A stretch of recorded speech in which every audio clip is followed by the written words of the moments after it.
A graça e a paz de Cristo. Aqui quem fala é o pastor Edmário, mais uma vez, no canal Pregador Fiel de Cristo. E dessa forma estarei numa série apresentando a vocês os cânones de Dort.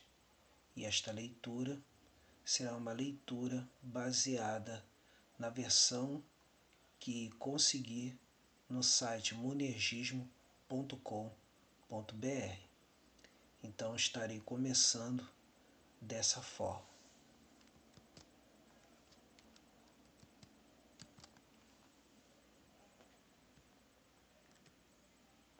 Cânones de Dort. As respostas às falsas doutrinas dos discípulos de Jacó Armínio quanto à salvação. Breve histórico. Foi um sínodo realizado na cidade holandesa de Dordrecht entre os anos de 1618 e 1619, reunindo pastores e teólogos da Igreja Reformada Holandesa e representantes das igrejas reformadas da França, Inglaterra e Escócia. Esses últimos foram observadores sem direito a voto. O objetivo deste sínodo foi de condenar os falsos ensinos de Jacó Armínio, que viveu de 1560 a 1609, que foi aluno de Teodoro de Beza, sucessor de João Calvino. A princípio, era oficialmente defensor das doutrinas reformadas da Confissão Belga e do Catecismo de Heidelberg, documentos de doutrina da Igreja Reformada Holandesa. Contudo, tinha alunos que recebiam seu ensino contrário a estes documentos na parte da doutrina da salvação.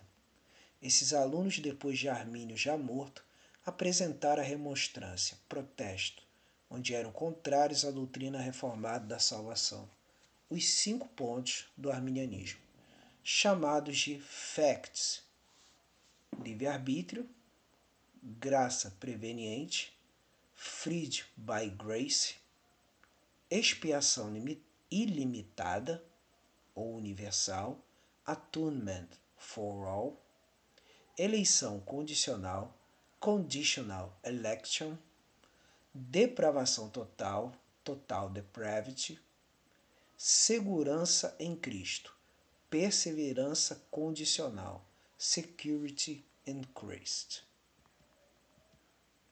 Resultado do sínodo.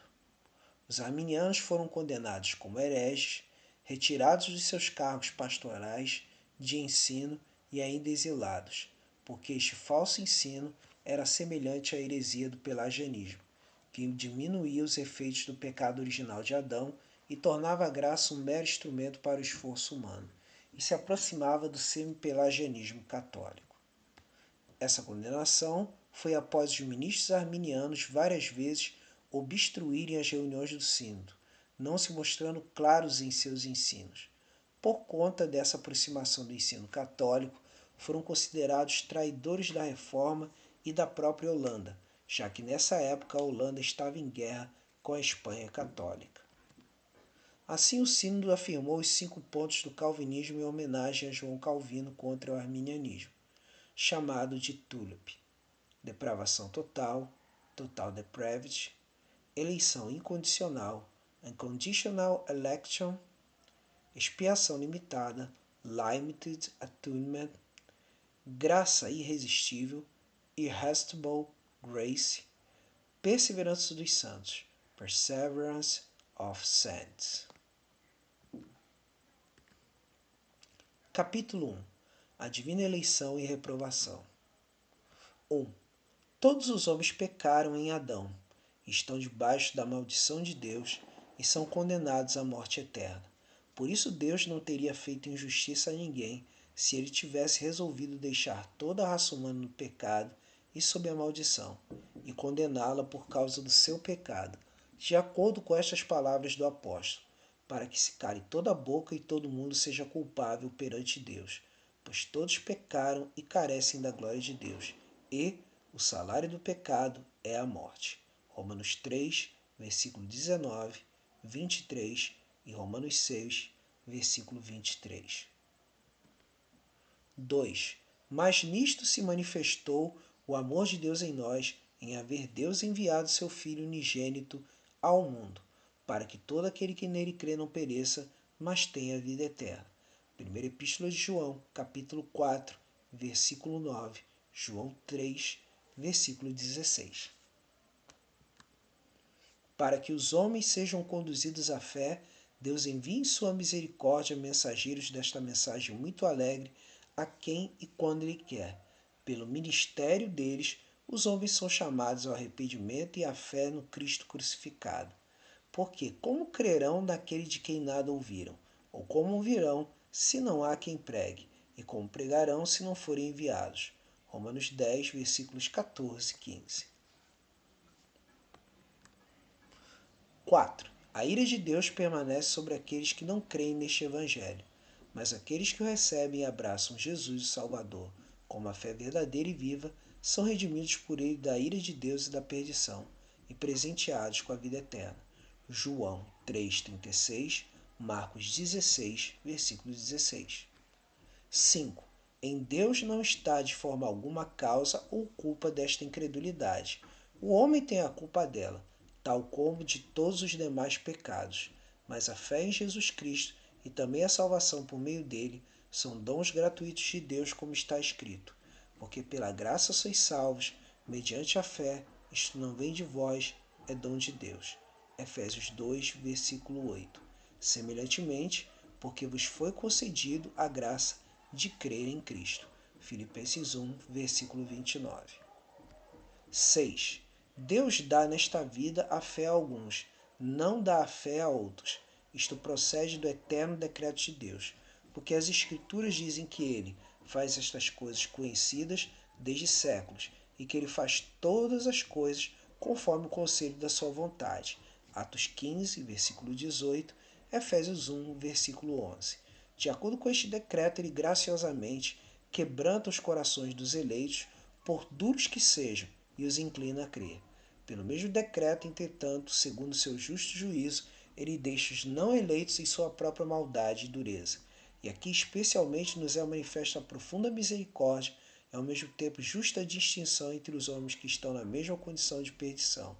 Este é o decreto da eleição e reprovação revelado na palavra de Deus. Ainda que os homens perversos, impuros e instáveis o deturpem para sua própria perdição, ele dá um inexprimível conforto para as pessoas santas e tementes a Deus. 7.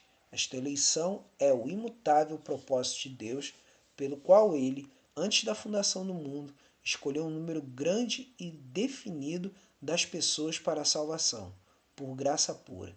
Estas são escolhidas de acordo com o soberano bom propósito de sua vontade, dentre todo o gênero humano, decaído pela sua própria culpa de sua integridade original para o pecado e a perdição. Os eleitos não são melhores ou mais dignos que os outros, porém envolvidos na mesma miséria dos demais, são escolhidos em Cristo, quem Deus constituiu desde a eternidade como mediador e cabeça de todos os eleitos e fundamento da salvação. E para salvá-los por Cristo, Deus decidiu dá-los a Ele e efetivamente chamá-los e atraí-los à sua comunhão por meio da sua palavra e seu Espírito. Em outras palavras, Ele decidiu dar-lhes verdadeira fé em Cristo, justificá-los, santificá-los e depois, tendo-os guardado poderosamente na comunhão de seu Filho, glorificá-los finalmente. Deus fez isso para a demonstração de sua misericórdia e para o louvor da riqueza de sua gloriosa graça. Como está escrito, assim como nos escolheu nele, antes da fundação do mundo, para sermos santos e irrepreensíveis perante ele, e em amor nos predestinou para ele, para a adoção de filhos, por meio de Jesus Cristo, segundo o beneplácito, bom propósito de sua vontade, para o louvor da glória de sua graça, que ele nos concedeu gratuitamente no amado. Em outro lugar, e aos que predestinou, a esses também chamou. E aos que chamou, a esses também justificou. E aos que justificou, a esses também glorificou. Efésios 1, versículos 4 a 6, Romanos 8, versículo 30.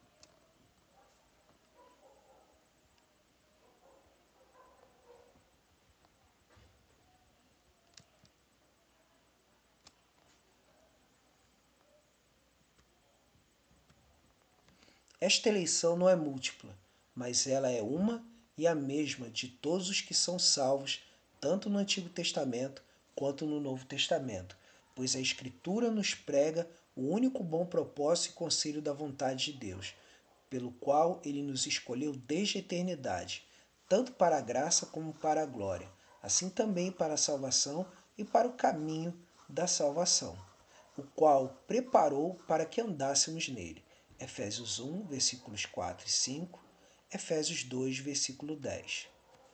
Esta eleição não é baseada em fé prevista, em obediência de fé, santidade ou qualquer boa qualidade ou disposição, que seria uma causa ou condição previamente requerida ao homem para ser escolhido, mas a eleição é para a fé, obediência de fé, santidade, etc. Eleição, portanto, é a fonte de todos os bens da salvação, de onde procedem a fé, a santidade e outros dons da salvação, e finalmente a própria vida eterna como seus frutos. É conforme o testemunho do apóstolo. Ele nos escolheu, não por sermos, mas para sermos santos e irrepreensíveis perante ele. Efésios 1, versículo 4.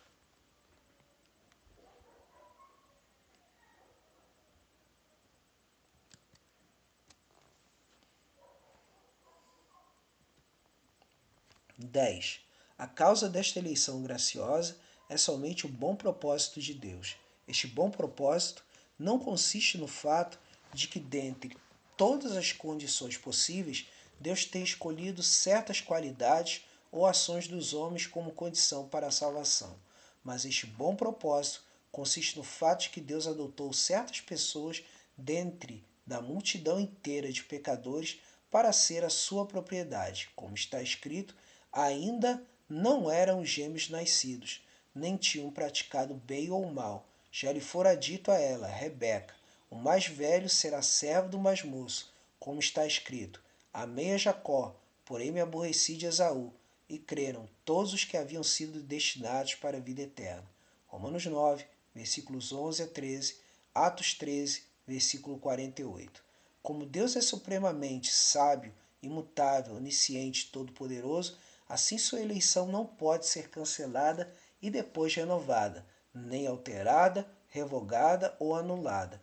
Nem mesmo podem os eleitos ser rejeitados, ou o número deles ser diminuído. 12. Os eleitos recebem, no devido tempo, a certeza da sua eterna e imutável eleição para a salvação, ainda que em vários graus e em medidas desiguais.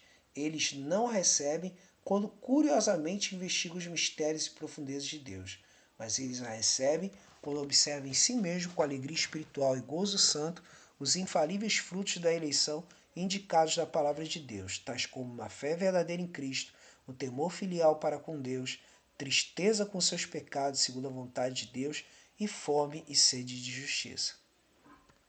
13. A consciência e a certeza desta eleição fornecem diariamente aos filhos de Deus maior motivo para se humilhar perante Deus, para adorar a profundidade de sua misericórdia, para se purificar e para amar ardentemente aquele que primeiro tanto os amou.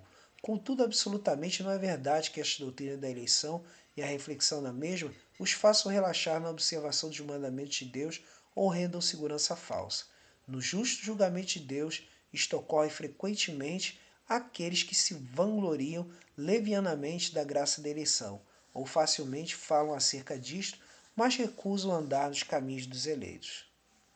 14. A doutrina divina da eleição, segundo o muito sábio conselho de Deus, foi pregada pelos profetas, por Cristo mesmo e pelos apóstolos, tanto no Antigo Testamento como no Novo Testamento, e depois escrita e nos entregue nas Escrituras Sagradas. Por isso também hoje esta doutrina deve ser ensinada no seu devido tempo e lugar na Igreja de Deus, para a qual ela foi particularmente destinada.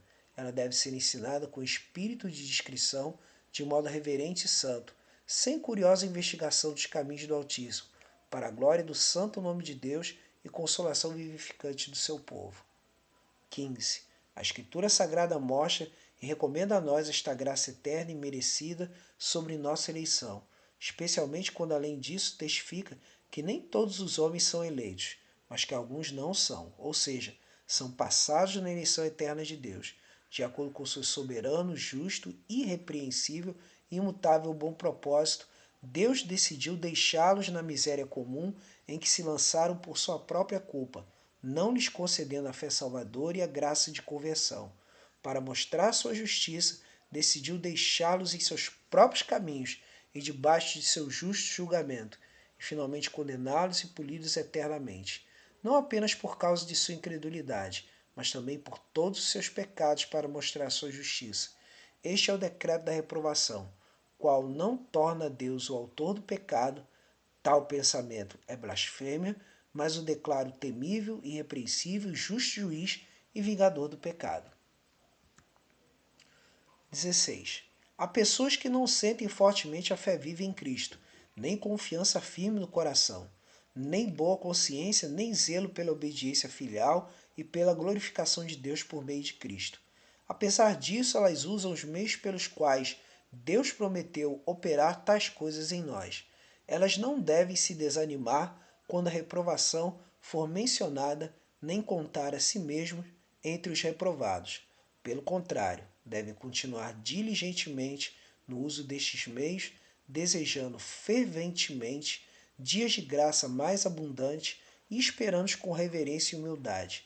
Não deve se assustar de maneira nenhuma com a doutrina da reprovação, os que desejam seriamente se converter a Deus, agradar só a Ele e serem libertos do corpo de morte, mas ainda não podem chegar no ponto que gostariam no caminho da piedade e da fé.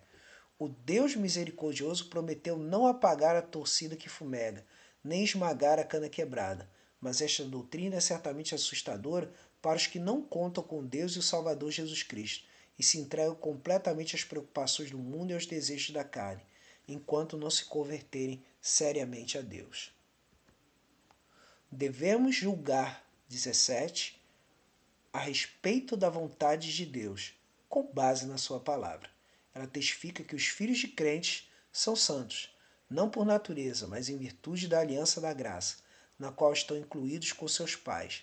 Por isso os pais que temem a Deus não devem ter dúvida da eleição e salvação de seus filhos, que Deus chama desta vida ainda na infância. 18. Aqueles que reclamam contra esta graça de eleição imerecida e a severidade da justa reprovação, nós replicamos com essa sentença do apóstolo. Quem és tu, ó homem, para discutires com Deus? Romanos 9, 20. E com esta palavra do Salvador, porventura não me é lícito fazer o que quero do que é meu? Mateus 20, versículo 15. Nós, entretanto, adorando reverentemente estes mistérios, exclamamos com o apóstolo: ó profundidade da riqueza, tanto da sabedoria como do conhecimento de Deus! Quão insondáveis são os seus juízos e quão inescrutáveis os seus caminhos! Quem, pois, conheceu a mente do Senhor? Ou quem foi o seu conselheiro? Ou quem primeiro lhe deu a ele para que venha a ser restituído? Porque dele, e por meio dele, e para ele são todas as coisas. A ele, pois, a glória eternamente. Amém. Romanos 11, versículos 33 a 36. Então, nosso próximo vídeo estaremos vendo as refutações dos erros ou das heresias arminianas neste mesmo capítulo. Curta, compartilhe e inscreva-se no canal Pregador Fiel de Cristo. Deus vos abençoe.